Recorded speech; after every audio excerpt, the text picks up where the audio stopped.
Okay, there we go. Hi, I'm Sheryl Iott. I am here today to record an example upon a request from a viewer.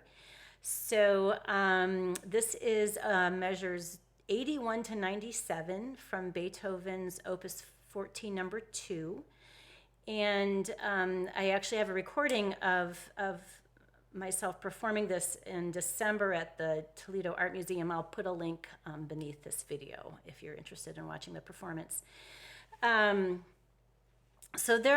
think that there are two things about this that cause difficulty, and one is kind of the 2-against-3 pattern. But the tempo of this ultimately is fast enough that I don't really feel like the 2-against-3 causes a lot of trouble. There are some strategies for practicing 2-against-3, but today I'm going to focus a little bit more on some structure building and scaffolding strategies. And then we can work on that right hand gesture a little bit, and it should help kind of solve a lot of those technical difficulties. So we're going to start here with what would be a simpler structure. So instead of playing everything that's written in the right hand, I am just going to play the chord, and I'm going to hold it if it repeats. So for example, if I'm starting at where that red arrow is showing, I would have this 2, 2, 3, 4, 3, 2, 3, 4, 2, 3, 4, 1, 2, 3, 4, 1, 2, 3, 4, 1, 2, 3, 4, 1, 2, 3, 4, 1, 2, 3, 4, 1, 2, 3, 4, 1, 2, 3, 4, etc. So all I'm doing, I'm playing the chord structure, but I'm only playing the chord on the first beat when it changes. The rest of the time I'm holding it. So it would go like this, hands together.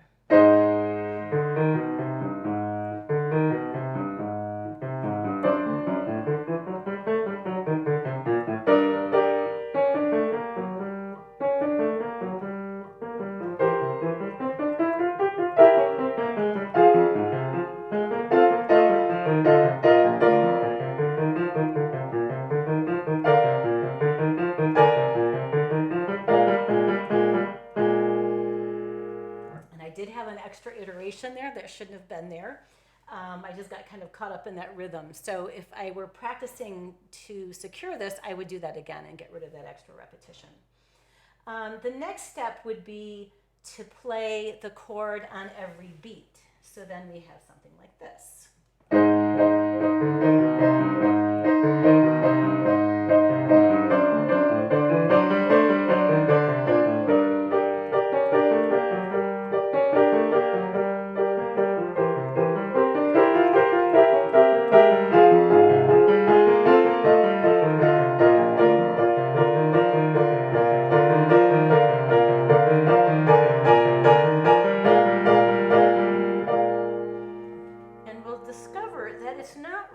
That far from that to this.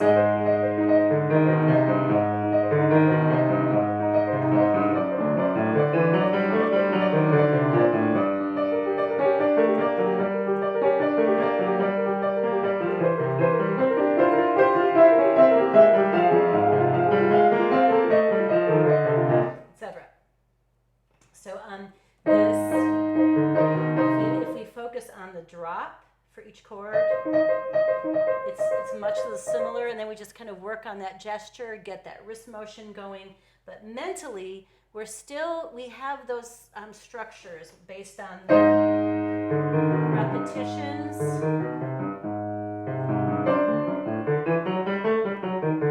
which allows us to work on the phrasing and the articulation of the left hand. We can practice this.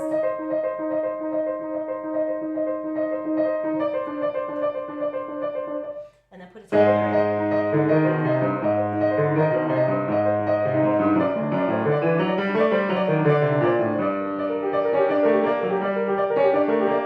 Etc. So I deliberately don't practice before I make these videos, so I actually kind of struggle a little bit with some of the things that you encounter. So there were a couple things that did not go that perfectly the first time, so then you do it again and maybe back up a step. So if in the reiterating the quarters, you start to feel like, oh, wait, I'm not quite ahead, I'm not as far ahead of my hands as I want to be mentally, then go back and do the step before that where you were only playing the chord when it first occurred. So we have 3 increments there, and those structures end up, they persist even after we're playing all of the notes. It's a kind of a beautiful thing. So it's a little bit related to the scaffolding I demonstrated for the Haydn, although that was to solve a rhythm problem. So this is to solve a coordination problem. So I will do more videos on 2 against 3 practice sometime soon. But again, I think because of the ultimate tempo of this, it's not so much the 2 against 3 problem as it is the complete difference of gestures that's going on in the 2 hands. So I hope that this is helpful. Thanks so much for watching. See you again soon. Bye.